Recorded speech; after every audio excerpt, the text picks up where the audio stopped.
ఆనందం లేచినాడు ఒక పాట పాడుతుందా, పాడుతున్న ప్రభుని గణపరుద్దాం. పాట సంఖ్య 230 చూడండి, 230. ఈ పాటలో కొన్ని చరణాలు మాత్రం పాడుకుందాం.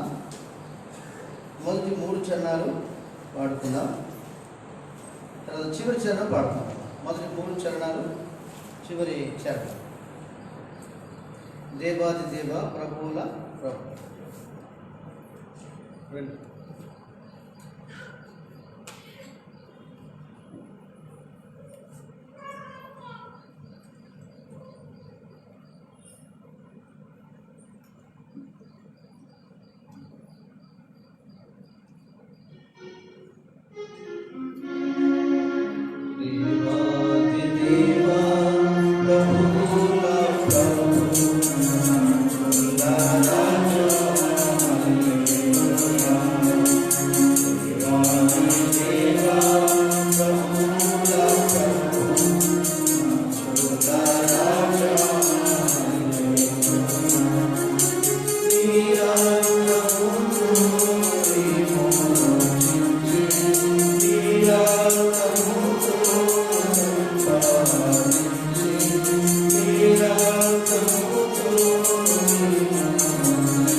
కూర్చోండి.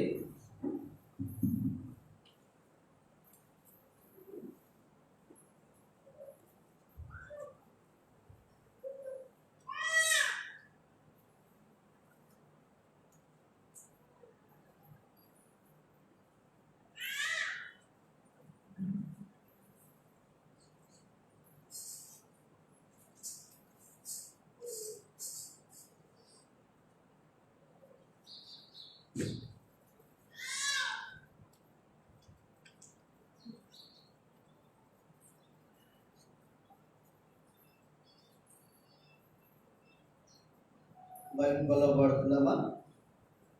ఉన్నాయా బైబిల్ అందరికీ?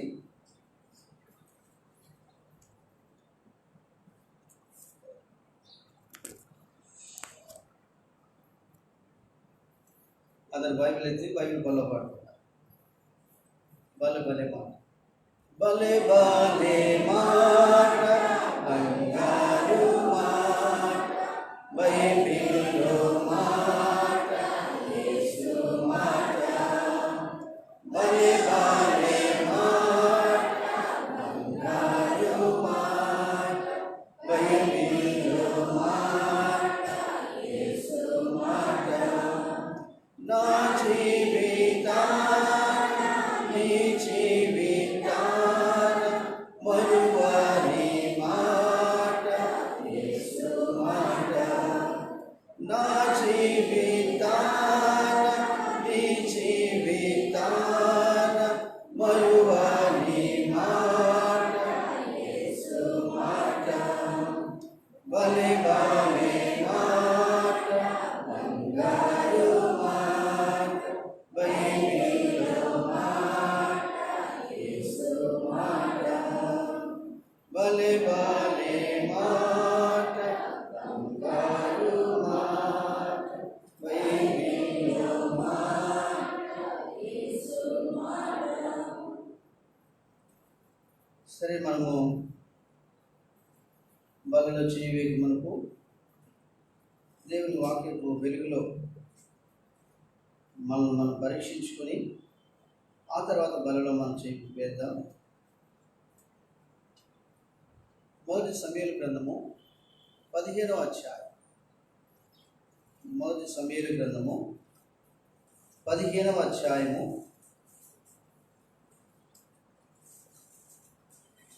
మొదటి నుంచి మొదటి 3 వచనాలు చదువుకుందాం. ఆ తర్వాత 10వ వచనం నుంచి కొన్ని వచనాలు చదువుకుందాం.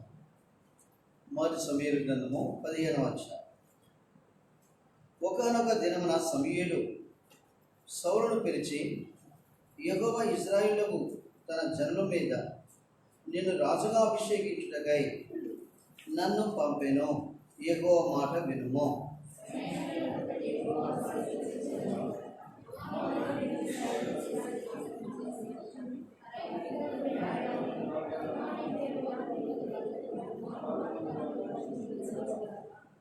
కాబట్టి నీవు పోయి కనికరింపక అమాలేకీయులను హతము చేయుచు, పురుషులనేమి, స్త్రీలనేమి, బాలులనేమి, పసి పిల్లలనేమి, ఎద్దులనేమి, గొర్రెలనేమి, ఒంటెలనేమి,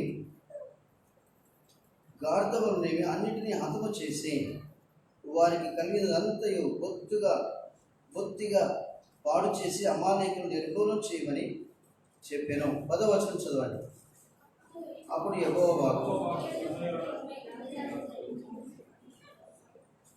సౌలు నన్ను అనుసరింపక వెనుక తీసి నా ఆజ్ఞలను గైకొనకపోయెను గనుక అతని రాజుగా నిర్ణయించినందుకు నేను పశ్చాత్తాపడుచున్నాను.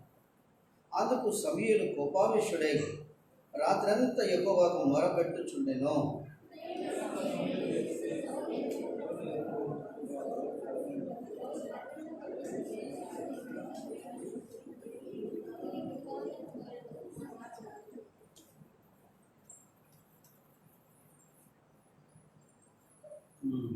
పద్నాలుగు వచ్చిందమ్మా. తరువాత అతడు సౌలు నొద్దకు రాగా, సౌలు, యెహోవా వలన నీకు ఆశీర్వాదం కలుగును గాక. యెహోవా అందుకు సౌలు, అమాలేకీయుల యొద్ద నుండి జనులు వీటిని తీసుకుని వచ్చింది నీ దేవుడిని యెహోవాకు బలులు అర్పించుటకు జనులు మీరే నియమించారు. అందుకై వందన స్తోత్రములు చెల్లించుకొని ఆరాధిస్తున్నారు.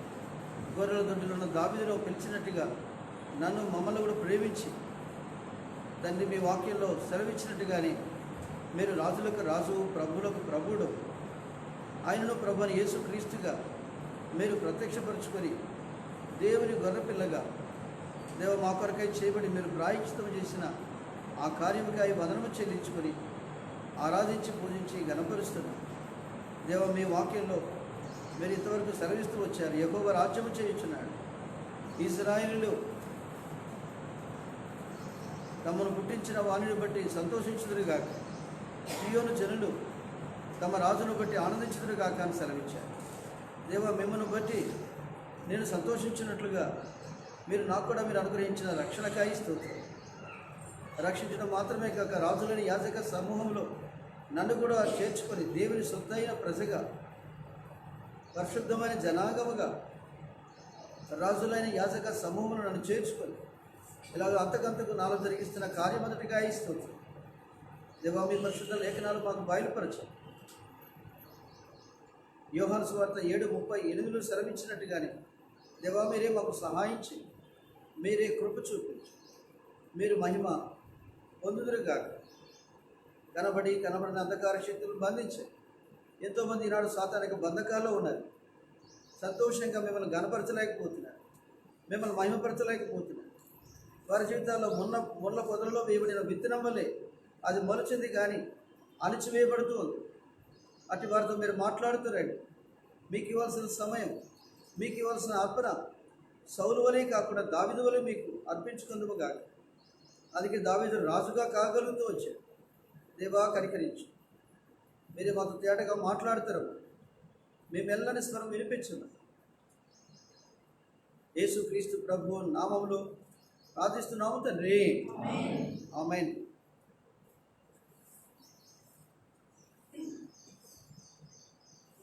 సరే, మనము గత దినాల నుంచి కూడా దావీదు గురించి మనం ధ్యానిస్తూ ఉన్నాం.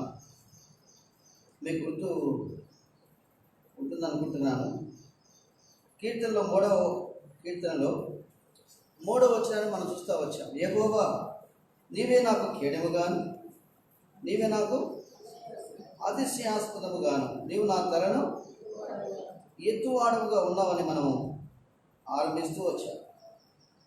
సరే, ఆ తర్వాత మనం చూస్తూ వచ్చినప్పుడు దావీదు గొర్రెల కాపరిని, తర్వాత ఏంటి, గొర్రెల కాపరి తర్వాత దావీదు ప్రవక్త. ఎవరు చెప్పండి చూద్దాం. దావీదు ప్రవక్త, తర్వాత యాజకుడు, ప్రీస్ట్ వుడ్. కాబట్టి తాను అలాగే యాజకుడిగా చేయబడ్డాడు 3వదిగా. తర్వాత 4వదిగా చెప్పరే, అది వేరే చదువు, అంటే వేరే అంశం, అందులోనే వస్తుంది దావీదు విషయం. మొట్టమొదటి దేవుడు గొర్రెల దొడ్డులో నుంచి తీసుకువచ్చాడు దావీదు. అందుకే ఆయన ఎవరు? గొర్రెల కాపరి. 2వది ప్రవక్త. 3వది యాజకుడు. ఎవరైనా యాజకుడు. 4వదిగా ఎవరు చెప్తున్నారు? 4వదిగా నాయకుడు. 5వదిగా రాజు. ఎందుకంటే మనం వరుస క్రమంగా చూస్తూ వచ్చాం. లీడర్ అన్న విషయంలో సామెతల 11వ అధ్యాయంలో మనం చూస్తూ వచ్చాం. సామెతల 11వ అధ్యాయంలో మనం ఏం చూస్తూ వచ్చాము అంటే, నాయకులు లేని జనులు చెడిపోవదురు. కాబట్టి నాయకులు అనేది కంపల్సరీ అవసరం. అందుకే చరిత్రలో మనం చూస్తూ వచ్చినప్పుడు నిజంగా నాయకులు ఎన్నో చరిత్రలో చూస్తూ వచ్చినప్పుడు ఆ దేశ చరిత్రలో వారు ఎంతో ప్రాముఖ్యత కలిగిన వారు. ఎందుకంటే నాయకులు ఉండడం ద్వారా అనేక మంది జనులను ఏం చేస్తారు? నడిపించే వారిగా ఉంటారు. అయితే నాయకులు అని మనం చూస్తూ వచ్చినప్పుడు ఎవరు నాయకులుగా ఉంటున్నారు అంటే, బైబిల్లో చాలామంది నాయకులు ఉన్నారు. ఒక అధ్యాయం అనుకుంటారు నాకు మా కుటుంబ ప్రార్థనలో వచ్చింది. అందరూ నాయకులే. వాళ్ళు నాయకులు అని రాయబడి ఉంటుంది ఆ భాగం అంతా. నాకు గుర్తుకు రావట్లే ఆ భాగము. ఆ మధ్యలో ఒకసారి కుటుంబ ప్రార్థనలు చూశాను. సరే, దావీదు అలా కాదు. మొట్టమొదటి దావీదు ఎవరంటే హెల్పర్. ఎవరు? సహాయకుడు. సౌలుకు దురాత్మ పెట్టినప్పుడు వచ్చి ఏం వాయించాడు? సితారా వాయించి మరి దురాత్మను వెళ్ళగొట్టిన సహాయకుడు, హెల్పర్. ఒక వ్యక్తి రాత్రికి రాత్రి, మీకు ఆ మాట చాలాసార్లు చెప్పారు, గుర్తుంది లేదు, రాత్రికి నా నాయకుడు కాలేడు. అందుకే మొట్టమొదటి ఎవరు అంటే హెల్పర్, సహాయకుడు. ఆ తర్వాత మనం చూస్తూ వచ్చాం గైడ్ అని. ఎవరంట? గైడ్ అంటే నడిపించేవాడు. మరి సౌలు జీవితంలో ఎవరయ్యా గైడ్ అంటే, లేక యోనాతానుకు గైడ్ ఎవరంటే ఎవరు? దావీదే. తర్వాత మనం చూస్తూ వచ్చినప్పుడు కౌన్సిలర్ అంటే ఆలోచనకర్త. కాబట్టి ఆలోచనకర్తలు అనేకలు ఉన్నట రక్షణకరమని సామెతల గ్రంథంలో మనం చూడగలం. తర్వాత దావీదు కష్ట సమయాల్లో కూడా తనకు తానుగా ప్రోత్సహించుకున్నవాడు. ఏంటిదంట? తనకు తానుగా ప్రోత్సహించుకున్నవాడు. ఏమనాలా? Is encourage himself. తనకు తానుగా ప్రోత్సహించుకున్నవాడు. యెషయా గ్రంథంలో ఆ మాట చూసామా? తను తాను ప్రోత్సాహపరచుకొనగలవాడు ఎవడో అని చెప్తాడు. నాయకుడు ఎప్పుడు కూడా శ్రమల్లో, పరిస్థితుల్లో, కరువులో, మరణంలో కృంగిపోయి ఉండడు. తను తాను ప్రోత్సాహపరుచుకుంటాడు. అది మాత్రం కాదు, దావీదు తన దేవుడైన యెహోవాను బట్టి ధైర్యం తెచ్చుకున్నవాడు. అందుకే దావీదు ఎవరై అంటే నాయకుడు. తర్వాత మనం చూస్తూ వచ్చాము దావీదు గొప్ప ఆరాధకుడు, గ్రేట్ వర్షిపర్. తన జీవితంలో నిజంగా ఎంతగా దేవుడు సంతోషించాడు అంటే దావీదు విషయంలో కారణము ఆరాధకుడు. కొండలను తరవబడుతున్నప్పటికీ, గుహల్లో వెళ్తున్నప్పటికీ దావీదుకు సౌలుకు కొంచెమే ఉంది ఎడం. ఒక సందర్భంలో ఆ సందర్భంలో అభ్యర్థి గుర్తుకు రావట్లే. ఆ స్థలం సెల్హం మేలేదు ఏదో అంటారు పొలం. ఆ మాట నాకు గుర్తుకు రావట్లేదు, నేను చెప్పాను కానీ. కాబట్టి ఎంత ప్రమాదంలో ఉన్నాడు దావీదు అంటే, అలాంటి సమయంలో కూడా దావీదు నేను ఎల్లప్పుడూ యెహోవాను సన్నతించదు అనుకోవచ్చు. కాబట్టి దావీదు గొప్ప ఆరాధకుడు. తర్వాత మనం చూస్తూ వచ్చినప్పుడు దావీదు ఇంకెవరయ్యా అంటే గ్రేట్ ప్రేయర్ వారియర్, గొప్ప ప్రార్థన వీరుడు. ఏ సమస్య వచ్చినా దేవుని యొద్దకు వెళ్ళి మరి మొరపెట్టుకునేవాడు. అందుకే ప్రార్థన విషయమై నేర్చుకోవాలి అంటే నేను అనుకుంటున్నాను దావీదు దగ్గరికి వెళ్ళాల్సిందే. ఈ ప్రార్థన విషయమే దాదాపు 10 సంగతులు చూచారు. 10 వారాలు అందులోనే మనం ఉన్నాం, వెయిట్ చేశాం చాలా కాలం. ప్రేయర్ బ్రింగ్స్ అని. మొట్టమొదటి ప్రేయర్ బ్రింగ్స్ కన్ఫెషన్. ప్రార్థన ఏం తీసుకొస్తుంది? పశ్చాత్తాపం తీసుకొస్తుంది. ఆ తర్వాత ప్రార్థన ఇంకేం తీసుకొస్తుంది? Humbleness. Prayer brings humbleness. Prayer brings peace అంటే సమాధానం తీసుకొస్తుంది. దావీదు సమాధానం కొరకు వేచుకుంటూ వచ్చాడు. తాను తనవబడుతూ తాను చంపబడ్డానికి సిద్ధంగా ఉన్నా తన ప్రార్థన ఏంటంటే సమాధానం. ప్రభువా, నా శత్రువులతో నాకు సమాధానమే. అందుకే ప్రార్థన అన్నది సమాధానం తీసుకొస్తుంది. ఆ తర్వాత మీకు ఒక మాట కూడా చెప్పారు, ప్రేయర్ బ్రింగ్స్ రిలీఫ్. ఉపశమనం చూస్తూ వచ్చాం. ఎవరో మనం చెప్పారు ఆ రోజు, అర్థం కూడా. సరే, ప్రేయర్ బ్రింగ్స్ తర్వాత ఇంకేంటి? గాడ్స్ విజన్, దైవ దర్శనం. కీర్తన 32లో మనం చూస్తూ వచ్చినప్పుడు దావీదు దైవ దర్శనం విషయమై, భవిష్యత్తు విషయమై ఎంత చక్కగా దేవుని దర్శనం విషయమై చెప్పగలరు. తర్వాత మనం చూస్తూ వచ్చినప్పుడు ప్రేయర్ బ్రింగ్స్ సాక్రిఫైస్. దావీదు ఎంతగా త్యాగపూరితమైన జీవితాన్ని జీవించాడన్న విషయాన్ని మనం తన ప్రార్థన ద్వారానే చూడగలం. తర్వాత ప్రేయర్ బ్రింగ్స్ మర్చిపోయారా? డెడికేషన్. ఏంటిది? ప్రతిష్ఠించుకున్నది అనమాట. దావీదు దేవునికి ప్రతిష్ఠించుకున్నాడు అంటే ప్రార్థన ద్వారా. ఇప్పుడు ఆఖరి 10వది ఏంటి? ప్రేయర్ బ్రింగ్స్ పర్ఫెక్ట్నెస్, సంపూర్ణతను తీసుకువస్తుంది. అందుకే దావీదు నిజంగా ఎంత సంపూర్ణతలోకి వెళ్ళాడు అంటే, ఎంతగా వెళ్ళాడు? దావీదున ఇప్పుడు చెప్పండి, హృదయానుసారుడు. అంటే దావీదు హృదయము దేవుని హృదయము కలిసిపోయినాయని చెప్పాలి. కాబట్టి ప్రార్థన వీరుడు అని చెప్పడానికి ఈ 10 అంశాలు మనం చూస్తూ వచ్చాం. సరే, నాకు అనిపించింది ఏమి చెప్పాలా? పోయిన సోమవారం నుంచి ఈ శనివారం దాకా ప్రార్థన చేస్తూ వచ్చి ఏం చెప్పాలి అర్థం కావట్లేదు. సరే, ఇది క్లోజ్ చేద్దామా? ఏది ప్రార్థన గురించి? సరే, అయినా అర్థం కాదు. నిన్న సాయంకాలం మందిరంలో కూర్చొని ప్రార్థన చేస్తూ ఉంటే దేవుడు అప్పుకొత్త ఈ 10 అంశాలు సరిపోతాయి. దావీదు ఇప్పుడు ఎవరు అంటే David was became king by the God. కాబట్టి దావీదు దేవుని ద్వారా రాజుగా చేయబడినాడు. చూడండి, ఒక వ్యక్తి రాజుగా చేయబడాలంటే మామూలు కాదు. దానికంటే ముందు ఏమన్నాడు? లీడర్, నాయకుడు. కాబట్టి ఒక నాయకుడే రాజుగా కాగలడు. ఇప్పుడు ఒక ప్రధానమంత్రి కావాలంటే వెంటనే అవుతాడా? కాదు.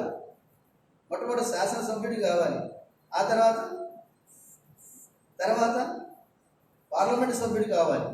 ఇలాగనమాట కొంత ఎదుగుతూ వచ్చినప్పుడు ఆ తర్వాత అందరి మన్ననలో పొందుతూ ఆ తర్వాత ప్రధానిగా ఒక గొప్ప వ్యక్తిగా చేయాలి. అలాగే ఆత్మీయ జీవితంలో కూడా దేవుడు నిజంగా దావీదు వలె మన జీవితాల్లో కూడా దేవుడు కార్యం చేస్తుంది.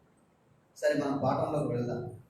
ఇశ్రాయేలుకు దేవుడు మరి రాజుగా నియమించాలని కోరిక దేవుడి నుంచి వచ్చింది కాదు, మరి జనులే ఇశ్రాయేలునే కోరుకుంటూ వచ్చారు. మొదటి న్యాయాధిపతి సమూయేలు ఉన్నాడు. ఆ తర్వాత మనం చూస్తూ వచ్చినప్పుడు ఇక్కడ మనం చదువుకున్న వాక్య భాగంలో రండి దయచేసి మొదటి సమూయేలు గ్రంథము మనం 15వ అధ్యాయం చదువుకుందామా? మొదటి వచనం అందరం కలిసి చదువుకుందాం. 15వ అధ్యాయము మొదటి వచనం అందరం కలిసి చదువుకుందామా? ఒకానొక దినమున సమూయేలు సౌలును పిలిచి, యెహోవా ఇశ్రాయేలుకు తన జనుల మీద నిన్ను రాజుగా అభిషేకించుటకై నన్ను పంపెను, యెహోవా మాట విను. కాబట్టి ఇక్కడ ఒకవేళ ఇక్కడ ఏమన్నా మరి సమూయేలు ఈ యొక్క సౌలును రాజుగా చేస్తున్నాడంటే కాదు. ఎందుకు యెహోవా మాట వినమంటున్నాడు ఈ యొక్క సమూయేలు అంటే? అప్పటికే రాసైపోయాడు. ఎక్కడ? 10వ అధ్యాయం మనం చూస్తూ వచ్చినప్పుడు ఇక్కడ మనం గమనించి చూస్తూ వస్తే 10వ అధ్యాయంలో మొదటి వచనంలో రాయబడి చూడండి. అప్పుడు సమూయేలు తైలం గుండి పట్టుకొని సౌలు తల మీద తైలము పోసి అతని ముద్దు పెట్టుకొని, యెహోవా నిన్ను అభిషేకించి తన స్వాస్థ్యము మీద అధిపతిగా నియమించి ఉన్నాడని చెప్పి ఇలాగన సెలవిచ్చెను. కాబట్టి ఇక్కడ మరి ఈ యొక్క సమూయేలు సౌలు రాజుగా చేశాడు. మొట్టమొదటి ఇక్కడ వాడబడింది అధిపతిగా నియమించి ఉన్నాడు. ఎందుకు? పరిశుద్ధాత్మ దేవుడు వాస్తవంగా వారు రాజునే కోరుకున్నారు, అధిపతిని కాదు. అంటే మెట్టు ఎలాగో మనిషి ఎదగాలన్న విషయాన్ని దేవుడు ఇక్కడ గుర్తు చేస్తా ఉన్నాడు. సరే, రాజుగా చేయబడ్డాడు, అభిషేకింపబడ్డాడు. కొద్ది కాలం యుద్ధాలు బాగానే జరిగిస్తూ వచ్చాడు. మనం 10వ అధ్యాయం తర్వాత చూస్తూ వచ్చినప్పుడు మరి ఇక్కడ మనం చక్కగా చూడగలం. మరి సౌలు రక్షణ పొందాడా లేదా? ఒక ప్రశ్న మీకు వేయాలనే తలంపు. చెప్పండి చూద్దాం. సౌలు రక్షింపబడ్డా లేదా? ఎవరన్నా చెప్పవచ్చు జవాబు. రెండే ఉన్నాయి జవాబులు కూడా, 4, 5 కాదు. ఒకటేమో రక్షణ పొందాడు, ఇంకోటి పొందలేదు. ఇప్పుడు మీరు ప్రశ్న వేసుకోలేదా? రక్షింపబడ్డాడు. అందుకే వాక్యం చదివేటప్పుడు బాగా జాగ్రత్తగా, అవసరమైతే డైరీ దగ్గర పెట్టుకొని ఒక పెన్ను తీసుకొని, నా దగ్గర 3 పెన్నులు ఎప్పుడూ ఉంటాయి. ఎందుకు 3 పెన్నులు అంటే నేను టిక్ చేసుకోవడానికి. థియోడర్ రిజల్ గారిని ఒక ఆయన చెప్తా వచ్చారు ఒకసారి. నా బైబిలే నాకు డైరీ అంటాడు ఆయన బైబిల్ చూద్దామని ఒకసారి నేను చూస్తే ఏముంది, బైబిల్ తెరిచి చూస్తే అసలు ఆ బైబిల్ అక్షరాలు కనపడవు, ఆయన రాసింది మొత్తం కనపడతాయి అన్నమాట. ఇది ఇట్లా అసలు పిచ్చి గీతలు అంటే కనుకుంటుంది అనమాట. అంటే దాని ఉద్దేశం అంటే ఏ రోజు దేవుడు ఏది మాట్లాడితే అన్ని బైబిల్లో రాసుకోవడం ఆయన అలవాటు. అందుకే ఏది చెప్పినా ఆయన వర్తమానం చాలా ఆశ్చర్యంగా ఎన్నో విషయాలు చెప్తూ ఉంటాడు. సరే, ఇక్కడ ఏంటంటే ఆ అంశం ఏంటంటే మనం తప్పకుండా మరి సౌలు రక్షణ పొందాడా లేదా అన్న విషయాన్ని మనం చూస్తున్నాం. దయచేసి 10వ అధ్యాయము 9వ వచనం అందరం కలిసి చదువుకుందామా? అందరం కలిసి చదువుకుందాం. ఏది? మొదటి సమూయేలు 10:9. అతడు సమూయేలు అతనిని వెళ్ళిపోవటకై తిరుగుగా దేవుడు అతనికి క్రొత్త మనసు అనుగ్రహించెను. ఆ దినమున ఆ సూచనలు కనబడెను. చూడండి, ఏమిచ్చాడంట? మరి కొత్త మనసు అంటే రక్షణ పొందాడని చెప్పాలా లేదా? God gave him another heart అంటాడు. అంటే అంతకుముందు పాప హృదయం నుండి, చెడు హృదయం నుండి దేవుడు ఏమిచ్చాడు అంటే క్రొత్త హృదయాన్ని, నూతన హృదయం. ఆ రోజు నిజంగా నాకు కూడా గుర్తుంది, పాట పాడుతూ ఉన్నాను. ఏం పాట? సంతోషమే సమాధానమే, సంతోషమే సమాధానమే, సంతోషమే సమాధానమే, చెప్పరా సఖ్యమైన సంతోషము, చెప్పరా సఖ్యమైన సంతోషం. కప్పటి కప్పండి, దుప్పట్లు కప్పండి, దుప్పట్లు కప్పండి అంటారు బాప్తిజం ఇచ్చేటప్పుడు. సరే, బాప్తిజం తీసుకున్నాడు సౌకర్యం లేదు, అది నాకు లేదు కదా అలాంటి పద్ధతి. సరే, ఇక్కడ చూస్తూ వస్తే క్రొత్త మనసు మాత్రం పొందాడు, మారు మనసు పొందాడు, సందేహం లేదు. అంటే ఇక్కడ దేవుని చేత కాకుండా మనుషుల చేత కోరబడుతూ వచ్చాడు. అయితే దేవుడు వారు కోరుకున్న రాజును నియమించాలని దేవుడే 19వ వచనం చదువుతారా? 10వ అధ్యాయం 19వ వచనం.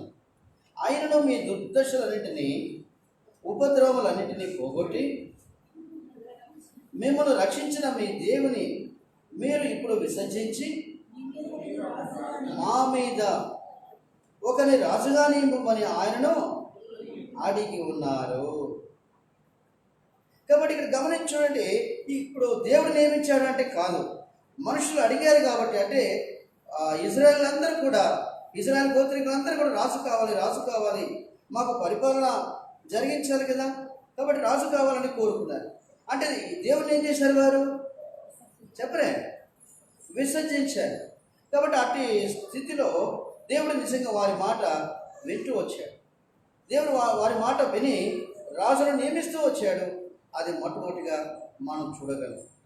రెండవదిగా మనం చూస్తూ వస్తే సౌలు యొక్క జీవితంలో రాజ్య పరిపాలన పద్ధతిని తాను మరి జరిగించడానికి యెహోవా సన్నిధికి సమూయేలు కూడా వచ్చి, చూడండి ఏం రాయబడింది, 25వ వచనం, 10వ అధ్యాయం 25వ వచనం. తర్వాత సమూయేలు రాజ్య పరిపాలన పద్ధతిని జనంలోకి వినిపించి ఒక గ్రంథమందు వ్రాసి యెహోవా సన్నిధి దానిని ఉంచెను, పంపివేసను సౌలును.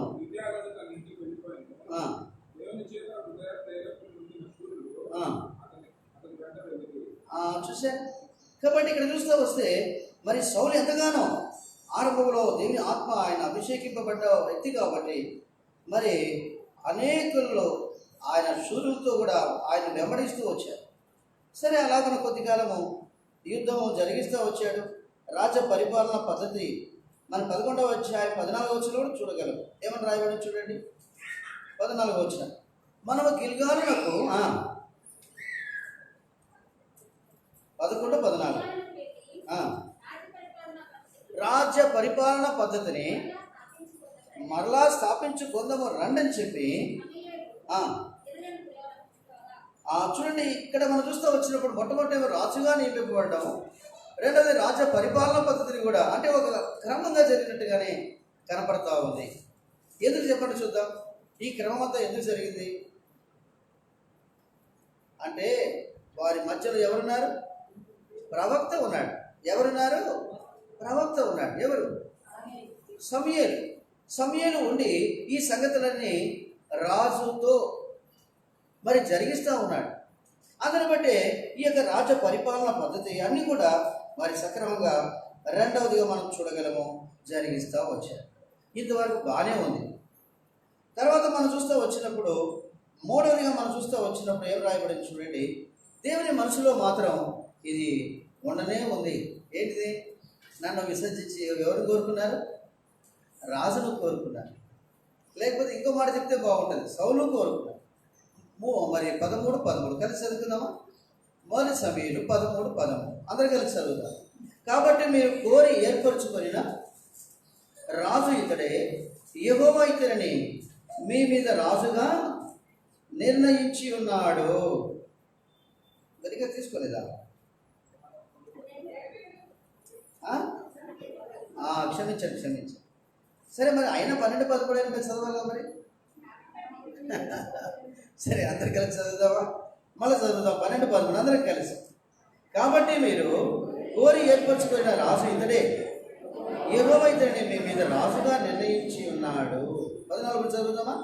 మీరు యెహోవా యందు భయభక్తులు కలిగి ఆయన మాటలు విని ఆయన సేవించి ఆయన ఆజ్ఞను భంగము చేయక మీరును మిమ్మను ఎలా రాజును మీ దేవుడిని యెహోవాను అనుసరించినట్లా మీకు క్షేమము కలుగును.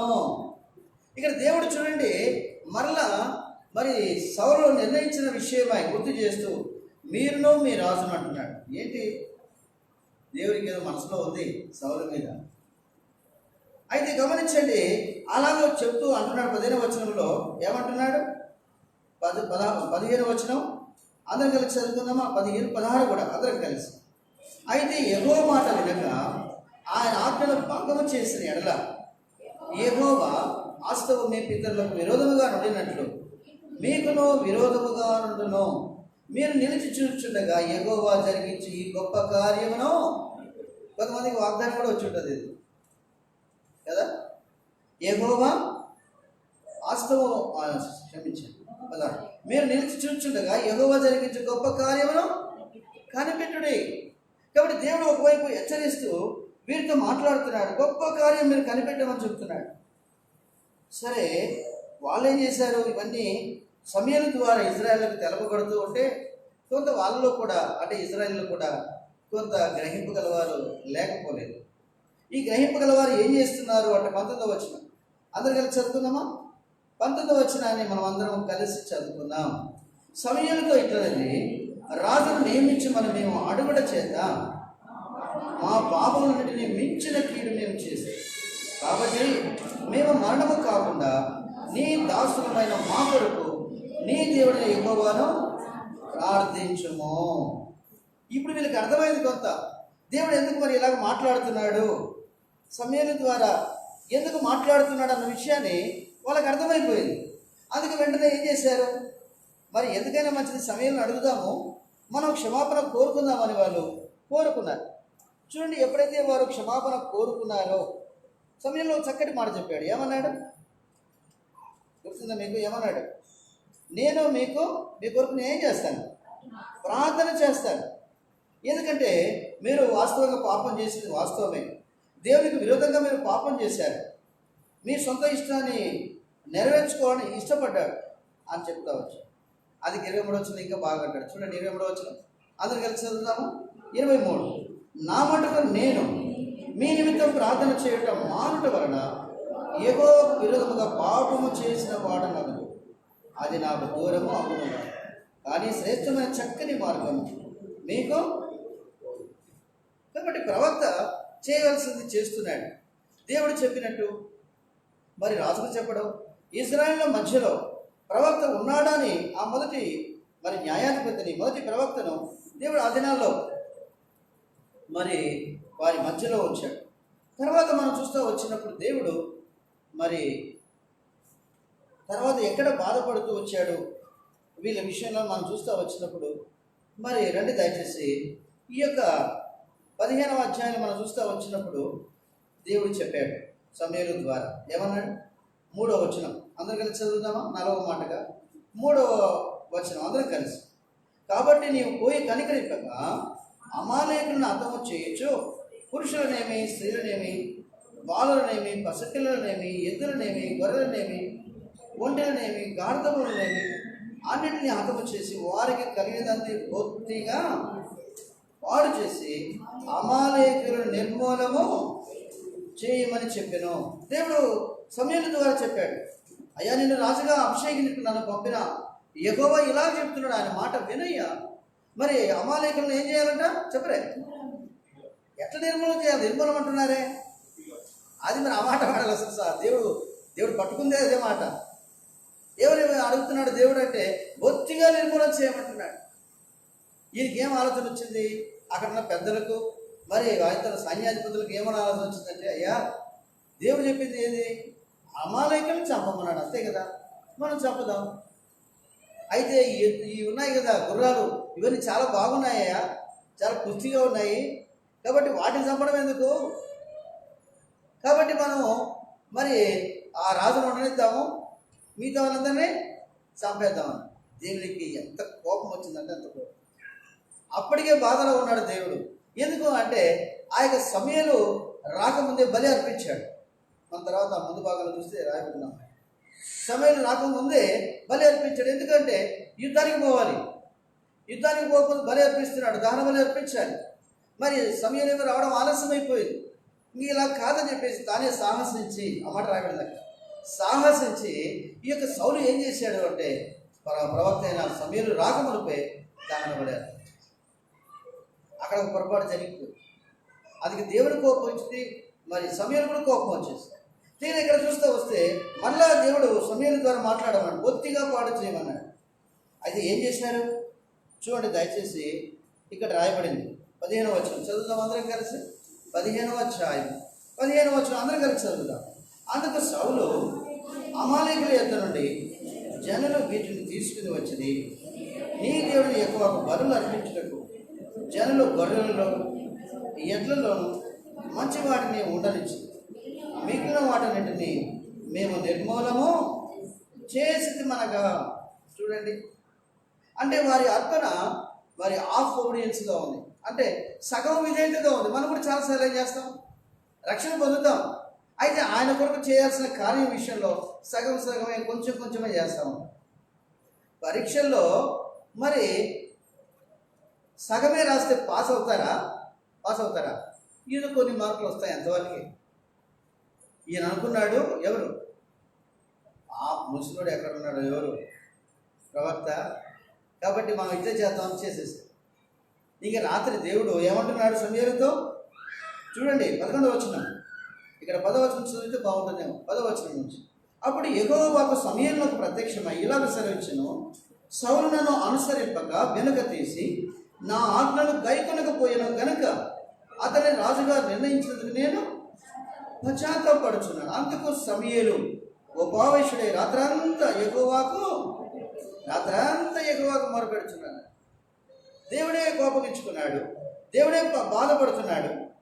మరి అలాంటి నిర్ణయాన్ని ఎందుకు చేశానా అని దేవుడే బాధపడుతూ ఉంటే ఇక సమూయేలు రాత్రంతా మేలుకొని ప్రార్థన చేశాడు.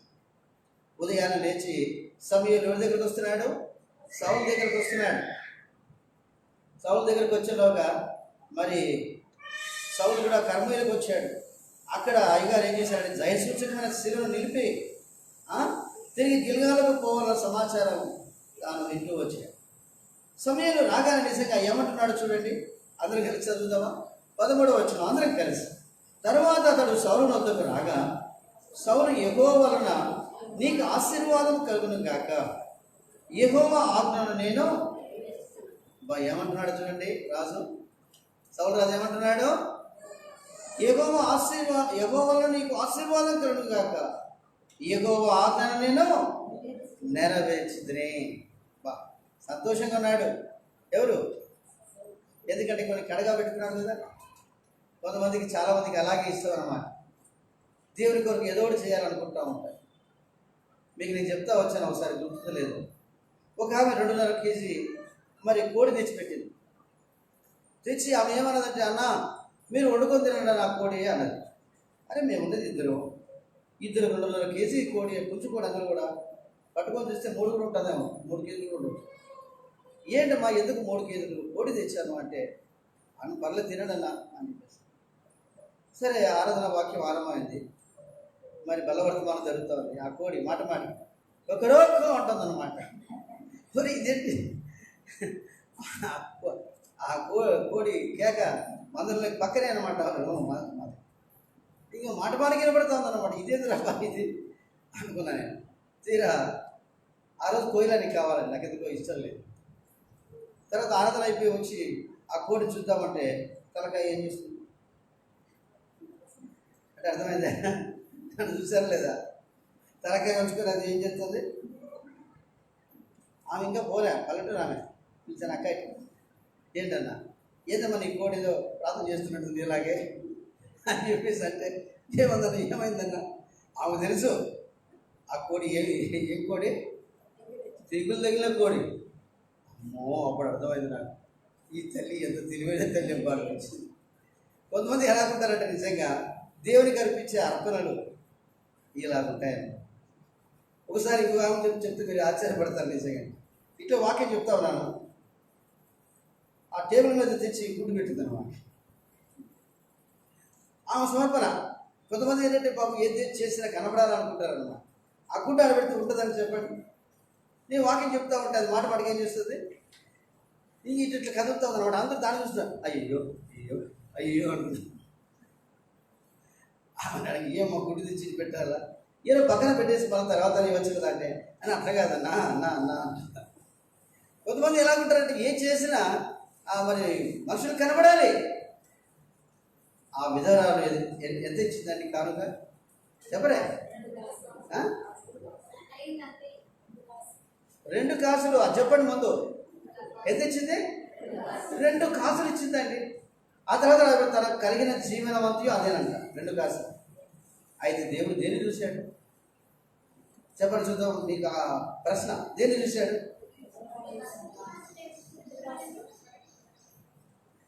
పొడగాటి ఆన్సర్ ఏమొద్దు, సింపుల్గా చెప్పండి.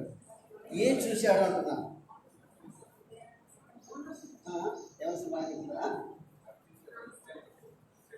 ఇచ్చే మనసు కరెక్ట్, ఆ ఆన్సరే అక్కడ రాయబడింది. తనకు కలిగిన జీవనమంత అంటే ఇక అది వేస్తే ఆమెకేమి అంటే 2 కాసులని కాదు, ఇక అది వేస్తే ఆమెకేమీ లేదు.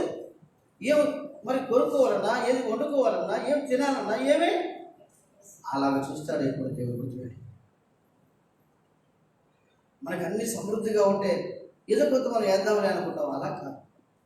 దేవుడు భిక్షగాడేమి పక్షకి అలాగే చెప్పేవాడు. దేవుడు భిక్షగాడు కాదు. అంత పెద్ద కాన్వకేషన్ పెడితే కూడా వాళ్ళు ఇబ్బందులు చదువుతూ వచ్చారు. బ్రదర్స్ వెళ్ళి మరి మార్కెట్లో బియ్యం 4-5 రకాలు తెచ్చేవాళ్ళు. తెస్తే ఇదంతా ఖరీదని అడిగేవాడు. ఆ తర్వాత దాంట్లో బాగుండదు ఏదని అడిగితే ఇది బాగుంది బ్రదర్, ఇది ఇంత కాస్ట్. అవి నోట్లో వేసుకొని తిని ఇంతకంటే కాస్ట్ అనేది లేవా అన్నాడు. వాళ్ళు ఆశ్చర్యం చూసేవాడు, ఇదేంటి ఇప్పుడు మనం 2-3 ఉంటే వండుకొని తింటే అది వేరే సంగతి. ఇంత పెద్ద కాన్వకేషన్కు మరి అలాంటి కాస్ట్ రైస్ వాడాలన్నా అనుకున్నారట. అది నాకు బక్సి గారు పిలిచారట. ఇక్కడికి వస్తున్న వాళ్ళు ఎవరనుకుంటున్నావు,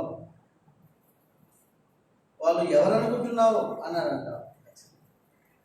వాళ్ళు పరలోకపు రాసు యొక్క బిడ్డలయ్యా. చూసారా? అది ఆ దినాల్లో భోజనానికి కూడా ఎప్పుడోనికి రిక్షా వాళ్ళు పేదలు ఎంతోమంది వచ్చే ఆదివారం మరి మందిరంలో కూర్చొని తిరిగి వెళ్ళిపోయేవారు. చూశారు? కాబట్టి ఈనాడు మన జీవితాల్లో మన ఆత్మన అన్నది సౌలులా ఉండకూడదు. ఎవరిలా ఉండాలా? విధవరాలు వలె ఉండాలి.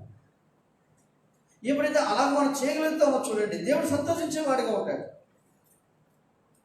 చాలా మందికి దేవుడికి ఇవ్వాలన్న మనసు, ఇంకో మాట చెప్తే బాగుంటుంది, ఉత్సాహంగా సంతోషం ఇవ్వరు. ఒకవేళ అనుకుందాం 500 నోటు లేక 1000 రూపాయలు 2000 రూపాయల నోటు, అది కనుమరుగు అవుతుంది, తీసేస్తున్నారు. 10 రూపాయల నోటు 7 రూపాయల నోటు అన్నీ ఉన్నాయనుకోండి. ఒకవేళ కానుకేయాలా ఏం చేస్తాం చెప్పలే, మాటికి చేతికి చూసి ఇది చిన్న నోట పెద్ద నోట 2000 వస్తుంది మీకు అని చెప్పి ఎంత ఇక తటపటాయించి మళ్ళా కొంతమంది 10 రూపాయలు వేస్తూ కూడా ఆడ కానుక పెట్టి దగ్గర ఏం చేస్తారు, కాసేపు నిలబడతారు అన్నమాట, ఏదో కట్ట చేస్తారు. దేవుని పెద్ద సౌలు తన జీవితంలో చూడండి, రాజుగా చేయబడినప్పటికీ తన చేతులారా ఆ మాట రాయబడింది. రండి దయచేసి ఏమని రాయబడి చూడండి. తన విషయమై దేవుడు ఆయన ఎలాగ రాజుగా ఉంచాలనుకున్నాడు అంటే రాయబడింది 13వ అధ్యాయం. ఎవరైనా చదువుతారా దయచేసి? 13వ అధ్యాయం 13 ఇప్పుడు చదవండి. అందుకు సమయలు ఇట్ట, నేను నీ దేవుడిని యెహోవా నీకు ఇచ్చిన ఆజ్ఞను గైకొనక నీవు అవివేకం పని చేస్తూ నీ రాజ్యమును ఇశ్రాయేలు మీద సదాకాలము స్థిరపరచుటకు యెహోవా తలచి ఉండెను.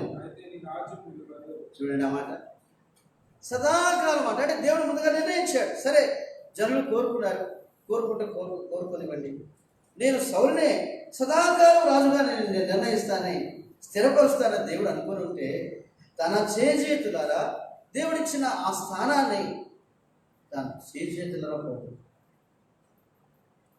యెహోవా మాట వినక ఆయన పోగొట్టు. ఓ దేవుని ప్రజలారా, ఈనాడు మనం కూడా చాలాసార్లు ఆరాధన చేస్తాం. ఏమని? రాజులైనా చెప్పండి యాజక సమూహం అని మనం ఆరాధన చేస్తాం. నిజమే, రాజులని యాజక సమూహంగా మనం చేసుకుంటాం. అయితే ఆయన కొరకే మనం ఎలా జీవించగలుగుతున్నాం? సౌలుగా మనం జీవించగలిగితే మనం ఎలాంటి భవిష్యత్తు మనకు ఉండదు. ఒకవేళ చెప్పాలంటే రాజు ఏర్పరచబడుట లేక రాజు స్థిరపరచబడుట, ఈ రెండు విషయాలు మనం ఈరోజు చూస్తూ ఉన్నాం. సౌలు తన జీవితంలో చూడండి ఏం చేశాడు. ఏవైతే కడగా ఉంచుకున్నాడో వాటి ఏదో సంతోషించాలనుకున్నాడు. మరి జనులు చెప్పిన మాట విన్నాడు. అందును బట్టి ఏం జరిగింది చూడండి, ఇక్కడ రాయబడింది. తర్వాత ఇంకొక పని జరిగింది ఇక్కడ పొరపాటు. రండి దయచేసి ఒకసారి యుద్ధంలో వెళ్ళినప్పుడు అరణ్యంలో ఏం జరిగింది అంటే, మొదటి సమూయేలు గ్రంథము 14వ అధ్యాయం. ఇక్కడ ఏం జరిగింది చూడండి, 32వ వచనం. జనులు దోపుడు మీద ఎగబడి గొర్రెలను ఎడ్లను పెయ్యలను తీసుకొని నేల మీద వాటిని వధించి రక్తంతోనే భక్షించినందున, చూడండి రక్తంతో తింటున్నారంట. ఎంత భయంకరం అంటే! ఎందుకు ఇలా జరిగింది అంటే, అందరూ ఉపవాసం ఉన్నారు. సాయంత్రం కాక మునుపు భోజనం చేయవాడు శపింపబడును కాక అన్నాడు సౌలు. తన సొంత నిర్ణయాలతో జనులను బాధ పెడుతూ వచ్చాడు సౌలు. ఇక్కడ 24వ వచనంలో అదే విషయాన్ని 14-24లో మనం చూడగలం. అందువలన జనులందరూ ఏమైపోయారంటే నిజంగా మరి అలసిపోయారు. దాన్ని బట్టి నిజంగా ఆ తరువాత ఫిలిస్తీయులను మిక్మసు నుండి అయ్యాలోని వరకు హతము చేయగా జనులు బహుబడలిక 37వ వచనం బహుబడలిక నొందిన. అంటే సౌలు నిజంగా చూడండి ప్రజలు పాపం చేయడానికి ఏమయ్యాడు? కారకుడయ్యాడు. కొన్నిసార్లు మన జీవితాల్లో చూడండి మరి ఇలా జరిగే ప్రమాదం కూడా లేకపోలేదు. అంటే మనతో ఉన్నవారు తప్పిపోవడానికి మనమే కారణమయ్యేవారిగా ఉంటాం.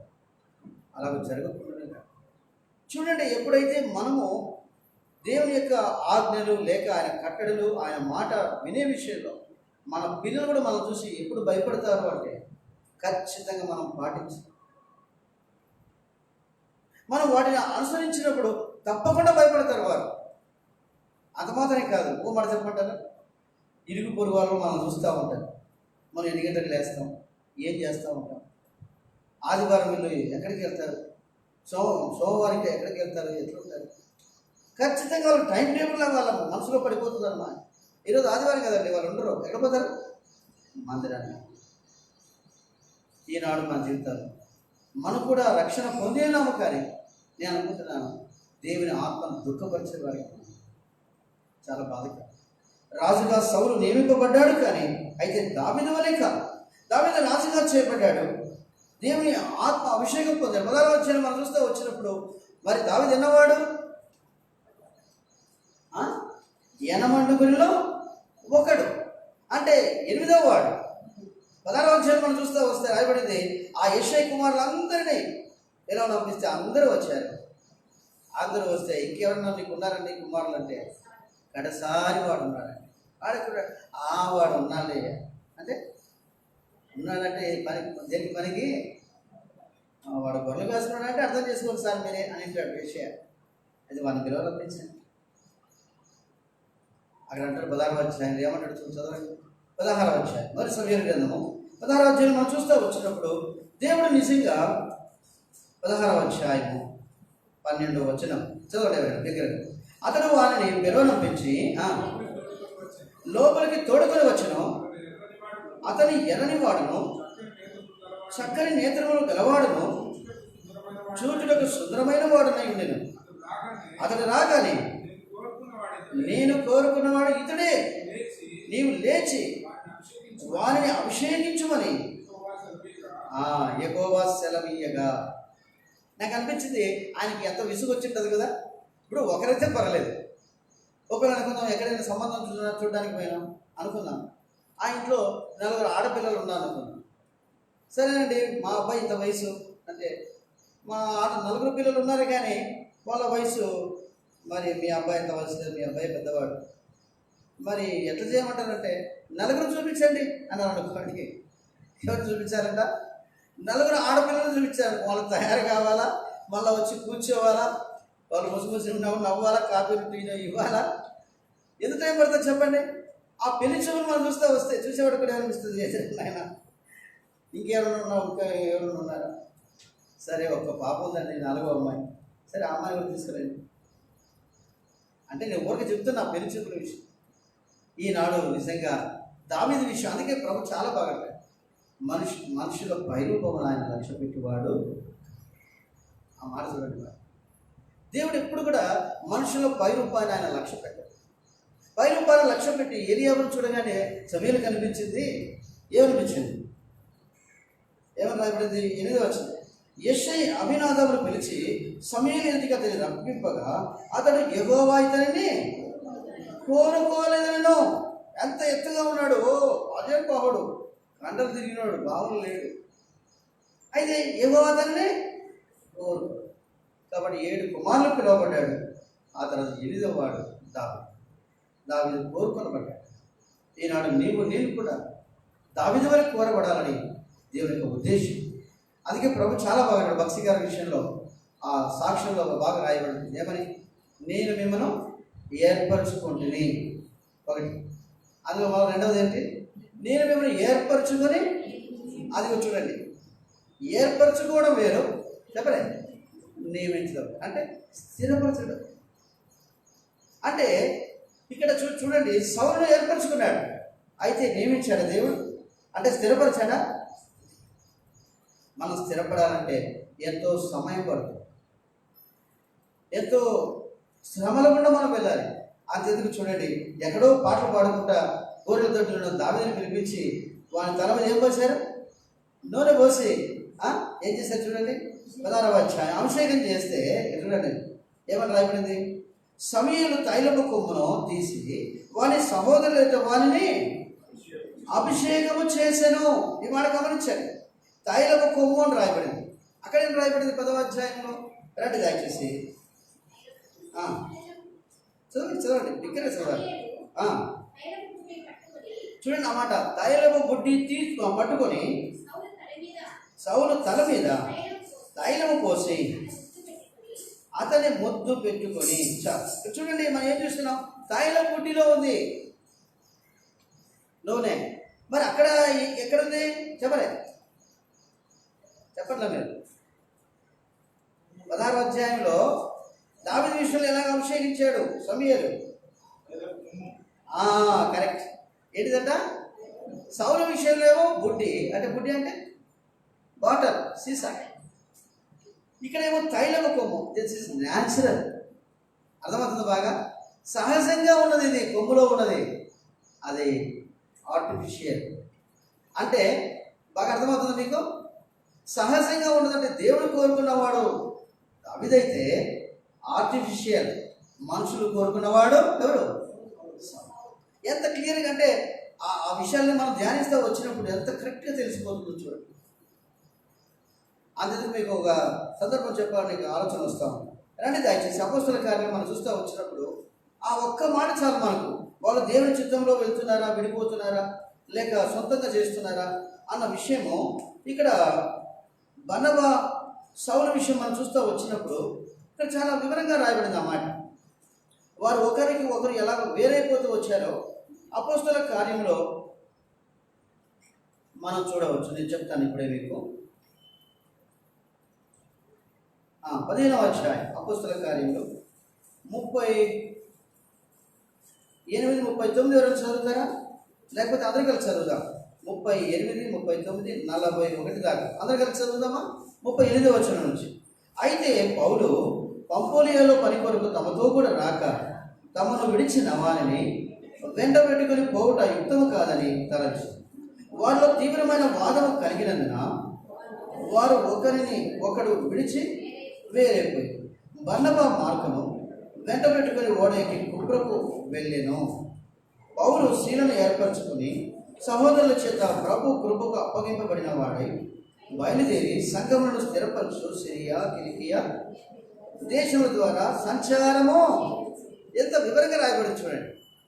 అక్కడేమో బర్నబా ఎలా వెళ్ళాడు మార్పును వెంట పెట్టుకుని అంటే ఆయన సొంతంగా ఒక లైన్లో రాయబడి చూడండి. ఏమంటే రాయబడింది? బర్నబా మార్పును వెంట పెట్టుకుని ఓడ ఎక్కి కుప్రుకు వెళ్ళనని రాయబడింది. అయితే ఈ యొక్క పౌలు విషయం మనం చూస్తూ వచ్చినప్పుడు పౌలు శీలను ఏర్పరచుకొని అమాట చూడండి, శీలను ఏర్పరచుకొని సహోదరుల చేత ప్రభు కృపకు, సహోదరుల చేత అంటే ఏంటి అక్కడ అంటే సహోదరులు కూడా మరి ఈ పౌలు వైపే సమ్మతిస్తున్నారు. అంటే నేను అనుకుంటున్నాను, ఎప్పుడైతే శీలను తీసుకొని పౌలు వెళుతున్నప్పుడు వారందరూ ప్రార్థన చేశారేమో, అంతే కదా, తప్పకుండా ప్రార్థన చేసి ఉంటారు. చూడండి, వాళ్ళిద్దరు ఏకమైపోతున్నారు, మరి వీళ్ళిద్దరు ఏకమైపోతున్నారు. అయితే వాడబడిన పదాలు చూడండి. ఈనాడు దేవుని ప్రజలమైన మనం దేవుని చేత కోరబడిన వారుగా, దేవుని చేత ఏర్పరచబడిన వారుగా, అందులో రెండోదిగా మనం చూస్తే నియమింపబడిన వారు అంటే స్థిరపరచబడిన వారు. అటు రాజులముగా మనం ఉండాలని ప్రభు యొక్క ఉద్దేశం. దావీదు తన జీవితంలో మనం గమనిస్తే తాను మరి బెత్షెబా విషయం తప్ప దేవుడు నిజంగా నొచ్చుకొని బాధపడింది ఏ విషయాలు అంతగా బాధపడింది. దావీదు నిజంగా దేవుని యొక్క ఎంతో క్షమాపణ పొందుతూ వచ్చాడు. దావీదు సమకూర్చబడుతూ వచ్చాడు. ఈనాడు నీవు కూడా రాజుగా, ఇక ప్రవచనం మీద మనం కొంత ఇంకా వివరంగా దేవుడు భవిష్యత్తులో మనకు తెలియపరుస్తాడు. ఆ రాజులకు రాజైన ప్రభు ఒకవేళ 1 తిమోతి 6వ అధ్యాయంలో మనం చూస్తే అక్కడ చాలా బాగా అంటారు. చదవండి ఎవరైనా. 1 తిమోతి, ఆ రాజులకు రాజైన మన ప్రభువైన యేసుక్రీస్తు వారితో కూడా మనం కూడా రాజులమై ఉన్నాం. ఆయన రారాజు, మనం రాజులం. చదవండి 15వ వచనం. శ్రీమంతుడును అద్వితీయుడునకు సర్వాధిపతి యుద్ధ కాలముల యందు ఆ ప్రత్యక్షతను కనపరచును.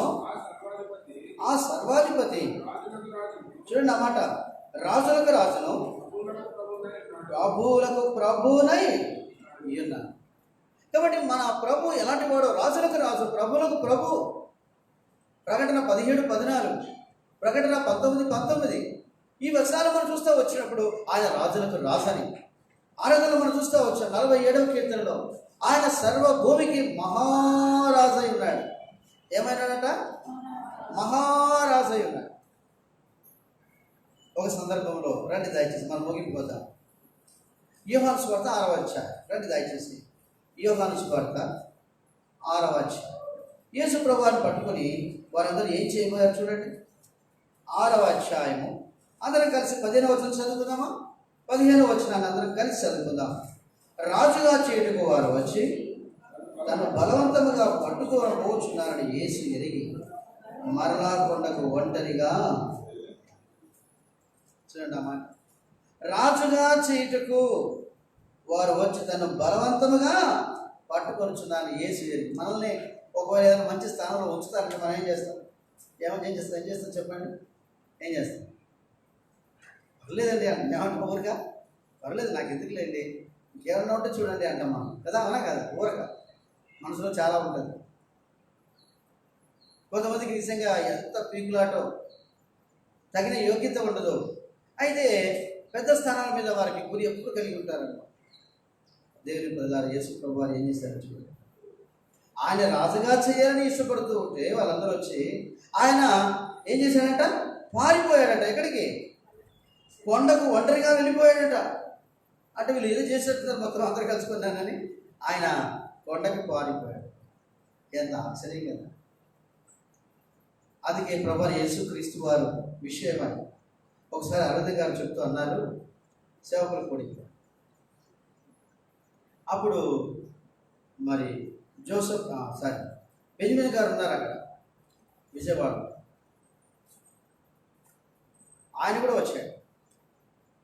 అప్పుడు ఆయన వాక్యం చెప్తూ అంటాడు అరవింద్ గారు, వీళ్ళేమో నన్ను మరి గవర్నింగ్ బాడీలో ఉండు అంటున్నారు, నాకున్న వాడే సరిగా లేదు. ఆయన చూస్తూ వచ్చాడు. అంటే మంచి బాగా పొట్టిగా లాక్కుంటాడు, పొట్ట బాగా పెద్దగా ఉంటుంది. చక్కటి వాక్యం చెప్తాడు ఆయన, మంచి ఉపదేశం ఆయన చెప్తా వచ్చాడు. నాకున్న బాడే సరిగా లేదు, నేను ఆడ మళ్ళీ ఇంకొక బాడీలోకి వచ్చేది ఆయన అన్నాడు. ఆయన చేతులెత్తి మొక్కాడు. నేనేదో దేవుని వాక్యోపదేశకుని, ఆయన సేవ చేయడానికి 2 మాటలు చెప్పుకుని నేను బ్రతుకుతాను. వాళ్ళు నన్ను అడిగారండి, పెద్దవాళ్ళు బెంజమిన్ గారు అడిగారు, జీటీ బెంజమిన్ గారు అడిగారు. ఇక అది నాలో అందరూ ఉన్నారు. ఖమ్మంలో ఒక ఆయన ఉండేవారు, ఆయన కూడా ఏ బెంజమిన్ ఆయన పేరు గుర్తుందా? నాకు గుర్తుకు రావట్లేదు. ఆయనతో కూడా బెంజమిన్. వాళ్ళందరూ నా మీద చెప్తున్నారు, నేను చెప్పానండి కాబట్టి నేను కొంత వాక్యం చెప్తాను. ఎంత ఆశ్చర్యం కదా! ఇప్పుడున్న వాళ్ళందరికంటే, అక్కడ ఉన్న వాళ్ళందరికంటే యోగ్యులు ఎవరు అంటే అరవిందం గారు. ఈవెన్ బక్సీ గారు కూడా మరి అరవిందం గారిని ఎన్నో స్థానాల్లో ఉంచడానికి ఇష్టపడితే అదే ఆయన చెప్పారు, చేతులెత్తున్నారు.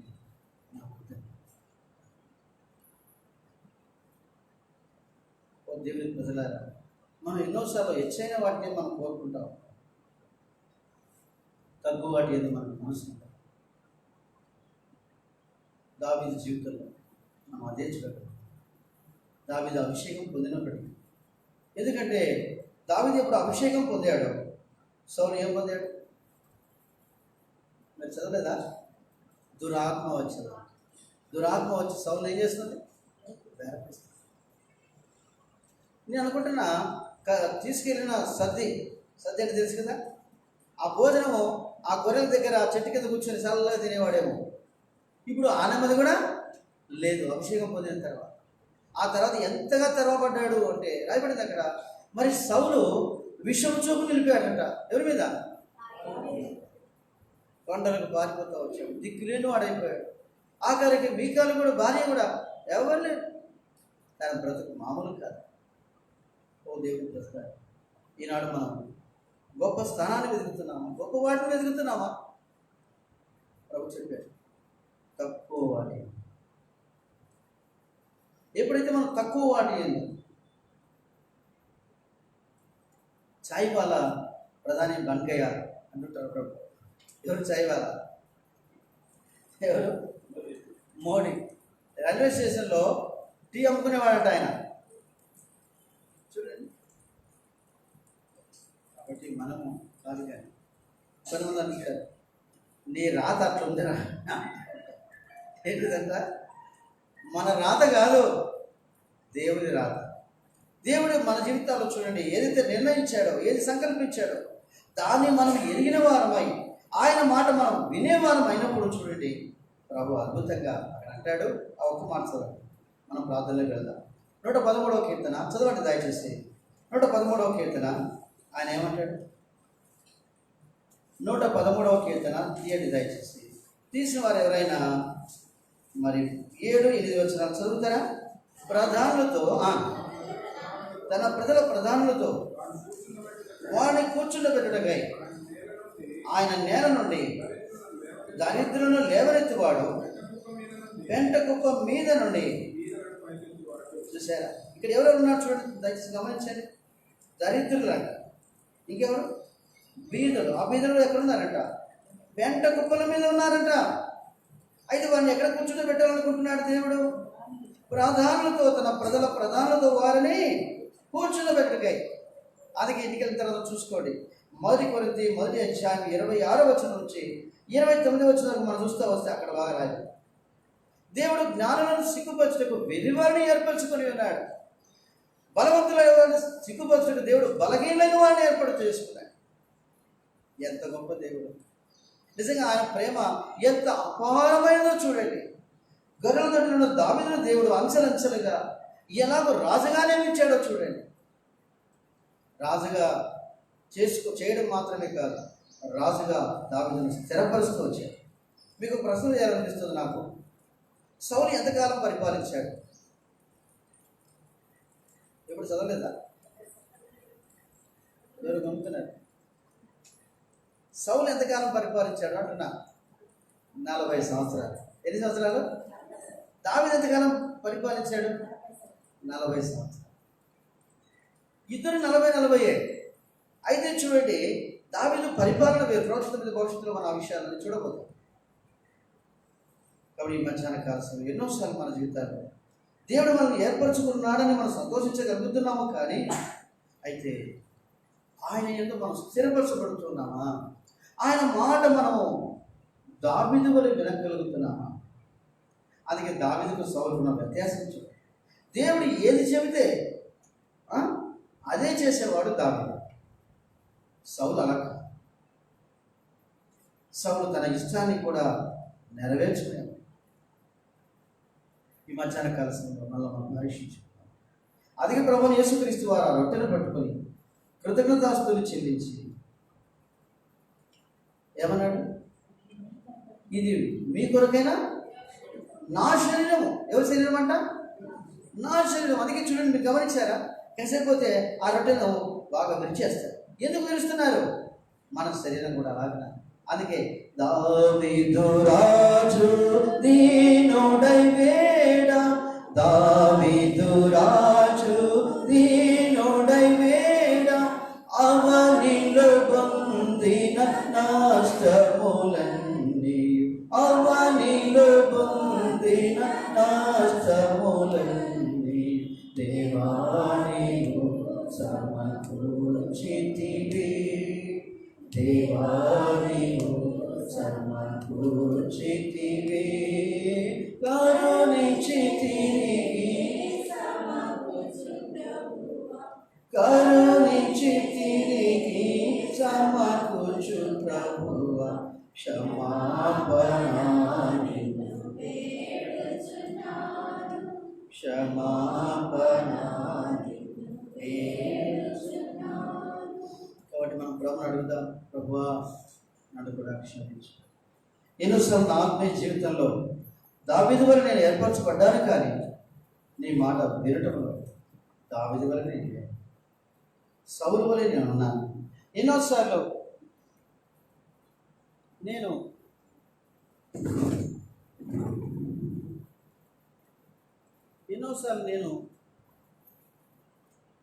మీ మాట వింటున్నాను, కానీ అనుసరించి నేను నడుచుకోలేకపోతున్నాను. ప్రభువా నన్ను క్షమించు. ప్రభు అడుగుదాం. కొద్దిసేపు మౌనంగా ప్రార్థనలో ఏకీవేద్దాం. రండి, మోకాల మీదకి రండి. ప్రభువా మీ మాట నేను వినుటకు తండ్రి నన్ను ఎందుకు నువ్వు ఏర్పరచుకుని ఉన్నావు? ఆ ఏర్పాటులో నేను స్థిరపడడానికి దేవా అలా నాలో ఒక కార్యం చేయ ప్రభుని అడుగుతాం. మౌనంగా మోకాల మీదకి రండి, ప్రార్థనలో ఏకీవేద్దాం.